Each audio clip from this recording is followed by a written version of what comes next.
you will be able to draw this from the walls to the windows and doors, the floor finishes, and all of the objects step by step. To get started, we'll open up a new project. From here, we'll select the ArchiCAD 28 generic template, and for the work environment profile, we'll set it to Simple Profile 28, and we'll go New. To create our first wall, let's go over to the left-hand side to the Wall tool. We'll select the Wall tool, and we'll click once into our open space. Once we've clicked, if we now drag our mouse down, we'll start to see our first wall.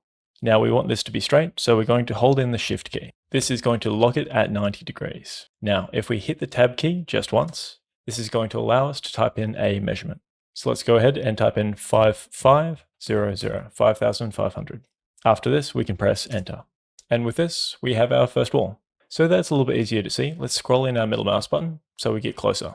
If we press in our middle mouse button, we can then pan in the view.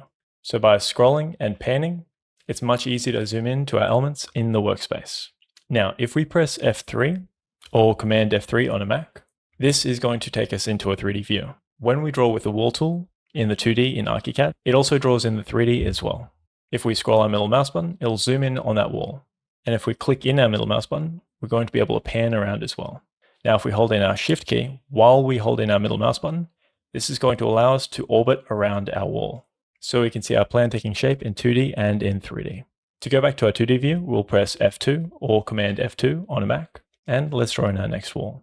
While we have the Wall tool selected, up here in the Settings dialog, we'll want to make sure that we've got this set to Outside Face. This will make sense in just a second. Now to draw in our second wall, let's go to our bottom left-hand corner, and when we've got our mouse over that bottom left-hand corner node, we'll see a little tick icon pop up. So from here, we can click on that corner, and we can start dragging our wall out towards the right. From here, so I can see the entire wall, I could zoom out, and I could pan across before I type in my dimension, which means that we can control our view even when we're typing in commands. So if I now hold in Shift, this is going to lock the wall down to 0 degrees, which is going to be perfectly horizontal. From here, we can then tap Tab, and we'll type in our second dimension, 7500, and we'll hit Enter. If we pan across, let's keep the momentum and draw in our third wall. Again, when we get that little tick icon, we'll click and we'll drag our wall up. We'll hold in Shift and we'll click Tab once. From here, we'll type in 7000 and we'll hit Enter. So when up off the screen, we'll just pan up using middle mouse button. And then again, we'll click in that top right hand corner, hold in Shift, tap Tab once, 2950, Enter. Now, a cool thing that we can do, now that we're getting pretty close to joining up our walls, if we click this corner just here, we start dragging our wall down. What we can do is if we hold in Shift, we can then drag our mouse over to this wall just here. And then if we hold it on that corner, a little black pencil is going to show. So this means that that wall is going to be in line with this wall on the left. So if I now click, it will finish drawing that wall. We can do the same thing. We'll click this wall with a little tick and we'll drag it across, and then we'll hold in Shift, and then we'll click once that little black pencil pops up again. And with that, we've got our exterior walls finished. Once we've drawn in our walls, they're very easy to change. From here, we'll want to select all of the walls. So we'll just deselect the Wall tool by hitting Escape. And we'll notice that this palette up here goes blank. From here, if we left click once and then drag this marquee over the top of all of our walls and then click again, we now have all of our walls selected. Now for this example, we don't want that exterior skin for the wall. So what we can do up in this top palette just here with all the walls selected is we can click on this icon and change it to a basic wall. Now this makes our wall into a much simpler wall, which we can adjust its width really easily. So from here, with all our walls selected, up in this top palette, if we scroll across until we see this icon just here, if we select the value in here and we type in 250 and hit Enter, we'll see all of our walls get a little bit skinnier. 250 is typical of a brick veneer wall, but you can adjust it to whatever material suits your project. Let's go down to this bottom bar just here, and on the Pensets, we'll click once. We're going to change this to grayscale. Now, some people have commented that they can't find the black and white Penset in their project. To help get everyone access, I've put the Penset for free over on Patreon. It's bundled together with a free kitchen layout. It's completely for free, there's no trial needed. So if you are missing this Penset, go over to the ArchiCAD Patreon, download it, and come back. You don't need the Penset to complete the tutorials, but I find it a lot more aesthetic while we're drawing. This is going to change the colors of the pens that are used in our plan and make the insides of the wall a nice solid grey. From here, we'll draw up our first internal wall. Now, as a little shortcut for our internal wall, we're going to hold in the Alt key or the Command key on the Mac. This is going to make our cursor turn into a little eyedropper. So from here, we can click on our external wall once we hover over the top of it. This is going to absorb and copy the attributes of the wall that we've already created, which means that if we now click on this corner just here and drag our wall all the way down and click on this bottom wall just here, we've now got our first internal wall drawn, but it's flipped around the wrong way. This is really easy to fix. So if we hit Escape to deselect the wall tool and then select our wall, from here up in the top palette, we'll see reference line location flip. So if we just click on this once, it's going to flip that wall back around the other way. Typically for a timber frame, it's 90 millimeters, which we'll type in just up the top here. So we'll type in 90 and then hit enter. And with that, it looks much more accurate. If we hit Escape to deselect, if we then use the eyedropper tool to select the wall, we can start dividing our internal spaces. So we can finish up with the spaces looking like this. From here, let's carve out a space for that bathroom. So we'll click on this left-hand wall just here. We'll hold in Shift and we'll draw all the way across to the right-hand wall just here. We'll finish that command. What we can do is if we hit Escape, if we now select this wall, we'll notice down the bottom here that we've got a measurement. If we left click on this measurement, we can actually type in whatever custom measurement that we want. So for this one, 1950, and we'll hit enter. Now in previous versions of ArchiCAD, to adjust the wall position, all you need to do with the wall selected is press the shortcut Control D. If we now click on the edge of the wall and start dragging, this is going to start shifting our wall. If we say held in Shift, tap Tab, and type in our measurement, say 100 millimeters, and go enter, this would move the position of the wall. In ArchiCAD 28, we've got these distance guides, which we can use to adjust those measurements. Now, instead of clicking, we can also tap Tab just once, which will allow us to change that measurement. Or if we hit Tab again, it's going to take us down to that next measurement. So if we change this back to 1950 and go enter, this will shift that wall back. Before we get too much further, I want to share these shortcuts. These are some of the most common ones that I use inside of ArchiCAD. So if you'd like, take a screenshot or write them down, as they'll make us so much more effective when using ArchiCAD. From here, we want to create a copy of this internal wall. So from here, we'll go Control D to start dragging this wall. Now, we want to create a duplicate. So what we can do while we're dragging a wall is we can tap Control once. And you'll notice next to your cursor, a little plus button is showing up. This means that we're creating a copy of this wall. So if we now move the mouse up, hold in Shift, and then tap Tab just once, we can type in our measurement. For this one, 1390, and we'll hit enter. Let's do the same thing on this wall just here. We'll select the wall, we'll tap Control D, we'll select the edge of the wall, and then we'll start dragging our wall to the left. We'll just tap Control once, we'll hold in Shift, and then we'll press Tab. From here, we'll type in 600 and hit enter. From here, we actually want to connect these walls up to this wall here. So what we can do is we can select this node just here. We can actually adjust this wall after we've placed it. So if we click and drag this one across, holding in Shift, and we'll press this one to extend it all the way across. We'll do the same thing for this wall just here, clicking that node and dragging it across, and then clicking on this wall.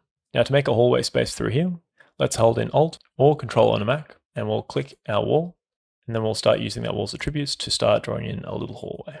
Let's deselect the wall tool by hitting Escape, then select our wall, and we want this measurement just here to be 1000, which is the typical width of a hallway. And we'll hit enter. From here, we'll create another hallway space in through here. So I'll hold in Alt, click this wall, we'll click on this left-hand side, and we'll drag it all the way across. Holding in Shift, we'll click once again, and we'll deselect, select this wall, and we want this hallway space just here to be 1000, and we'll go enter. Another very cool tool that we can use to shape our walls. If we hold in the Control key or Option on a Mac, we'll now notice that our cursor turns into a little pair of scissors. From here, if we hover over the top of a wall and we click that wall, it's going to actually cut out that segment of the wall between the two neighboring segments of that wall. So let's do that again, just for this one here. We'll cut this wall. Next up, let's start drawing in some of our doors. So from here, just like we did with the wall tool, we'll go to the left-hand palette, and just under the wall tool, we'll go to the door tool. From here, if we now hover over the top of one of our walls, we'll notice a little opening starts to appear. If we now click our wall, we'll see that a door has been placed. Now, if we start moving our mouse around, it's trying to figure out which direction we actually want the leaf to face on the door. So in this example, we'll shift our mouse to this left-hand side, and we'll click once, and this will place our door inside of the wall. So let's place a few more doors in our project. We'll click on this wall just here, and another one for our bathroom. Now we want a double door for this door. So what we can do, if we hit Escape to exit out of this tool, and then click on the door. If we now go up to the settings and click, we'll now notice that we've got a bunch of doors to choose from. Now, if you can't see the doors, just go to your object library, then click on basic library, go to doors, and then we're going to go to hinged doors. If we scroll down closer towards the bottom, we'll notice this double door just here. If we double click, this is going to change the type of door that we're using. So if we now click OK, we've now changed our single to a double door. Now that we've changed our door, it's not quite in the right position, but we can do the same thing that we do for walls. If we hold down Control and press D, we can now click and drag this door inside of that space. Now let's say I want this centered in the wall. If I select this node of the door, looks like we've got a measurement of 450. So if I now tap tab, I can now type in 225 and hit enter, and this has centered our door in the wall. Just like we did with the walls, we can absorb the attributes of, say, this door just here. We'll click once, which we can now place into this wall just up the top here. Now for these ones, we'll actually want some sliding doors. So I'll hit escape, select the door, and then we'll go into our settings. From here, let's go to one of our other door categories. So we'll go to sliding door and we'll scroll down until we get to sliding door. From here, we can hit OK. If we want to change the size and dimensions of our doors, all we need to do with that door selected is go up to this top panel just here, and we can see this little icon. So from here, if we want to change the width, which is this top one just here, to say 2400, we can expand the size of our door. Now on this really thick wall, let's say we want to inset that door a little bit. If we look over just a little bit to the right here, we'll see reveal to wall face. So what we can do here is if we type in, say, 85 and hit enter, it's going to change the position of that door inside of the wall. We can do this for both doors and for windows. Next up, let's draw in our window. So on the palette, let's go to our window tool. We'll move our cursor down to our wall. With that little sunny icon, we'll just click once and we'll click again out towards that exterior. Now, if we select the window and go up to its settings, just like the doors, we'll notice that we've got a bunch of windows to choose from here as well. So if we go to, say, the sliding windows, we'll go to a 2-sash window. We'll pan this one across and we'll go OK. From here, we'll do the same thing as we did with the door. We'll go 85 for the reveal to core and we'll hit enter, and that's spaced it nicely within the wall.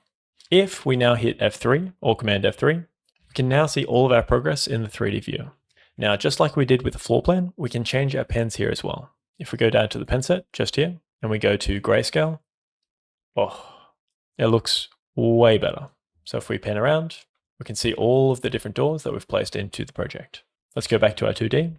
Now to take the text off of our doors, all we need to do is select our door, and then holding in Shift, we can select multiple elements at the same time. So holding in Shift and selecting each of these doors by left clicking, we can now go up to our settings. In the hinged door settings, if we click, we go all the way down to the bottom where it says tags and labeling. If we turn off custom text and turn off leaf width dimensions and then go OK, looks so much cleaner. Next up, we'll draw in our tiles and our timber floor. So next up, we'll select the fill tool on this left-hand panel. And just up the top, we'll make sure that we've selected drafting fills, which will give us the selection of fills that we're looking for. So if we type in wood and we go down to horizontal 10, from here with polygonal geometry selected, we can now draw in our fill. With a fill tool, essentially it's just clicking into the space and then connecting it at the end, and then clicking once more to show the area of the fill. So starting in our bottom left-hand corner, we'll start drawing around our room. Up to the top, back down and across. Now if we click, but it's not in the exact position that we want it, we can just tap the backspace key. This allows us to back up one step. So we'll click once again, we'll zoom out, and we'll keep on drawing around into all the spaces that we want the wood fill. When we get back to the place that we started, if we click once more, then click in the middle, we've got our fill. Now if we deselect the tool, then select the fill, we can turn off the area just in the top palette. Now if your fill is a little bit dark, we can actually change the color of the fill. Just next to where we selected the type of fill that we're using, we've got our pens just here. So for the fill pen, we'll change this one to a gray. Looks so much better. Let's use the eyedropper tool. We'll select the fill that we've already created.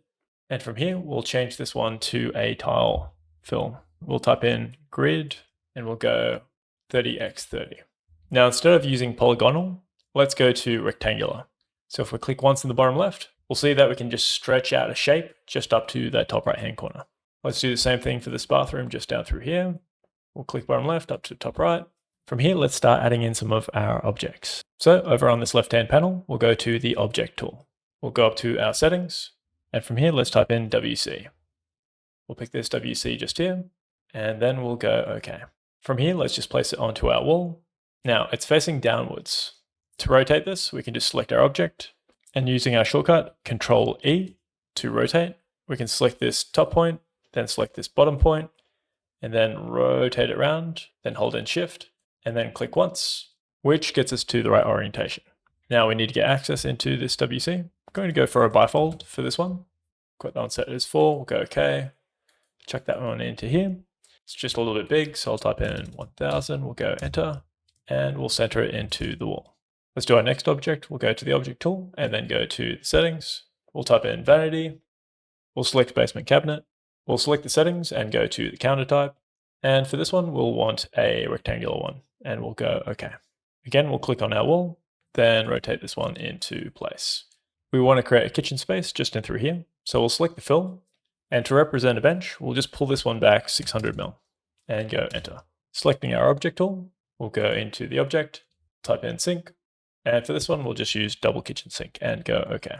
From here, we'll place it onto the wall and drag it into place. We'll also want a cooktop, so I'm going to go Control D. I'll drag this down. I'll tap Control once, which will create a copy. And I'll place that into place. And then I'm just going to go into the settings. We'll go cooktop electric and we'll go OK. And we'll place this one just in here. Now, if we go into 3D, we'll notice that we're still missing the slab. So if we go back to 2D, so next up, let's go to the slab tool. Slab tool is very similar to the fill tool. We could draw it in polygonal or rectangular, but there is also a quicker way. If we hold in spacebar, our cursor will turn into a magic wand. Now, if we hover that magic wand over the edge of the building, you'll see the edge of the building highlight.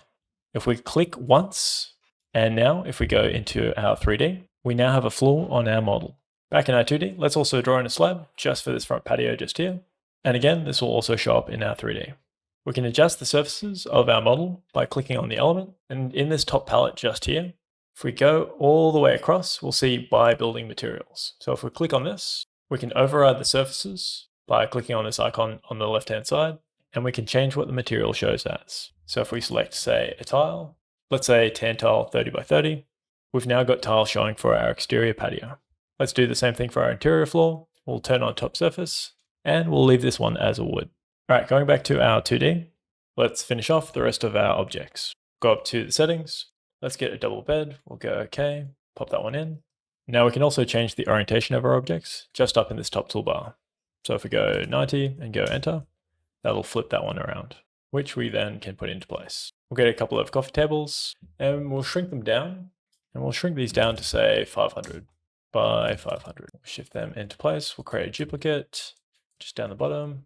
We'll create a little TV cabinet just here, and we can also click and drag the node to stretch this one out, which we'll put a TV, flat panel TV, and we'll go OK. We'll place that one on top, and we'll rotate that one around. All right, now we've just added in a tub and a washing machine, all of which can be found in the objects. Now, some of our objects are different pen colors. If we go to the object tool and then go Control A, we can select all the objects at once. This works with any tool. If we go to the fill tool and go Control A, we can select all the fills at once.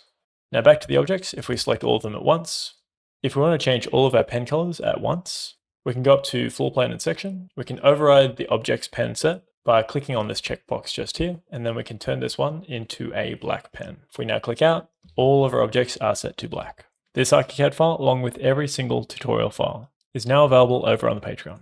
Now that we've completed our floor plan, we'll want to create elevations and a roof over our structure. I've created a dedicated video just over here, where we go through it step by step. Go on and check it out.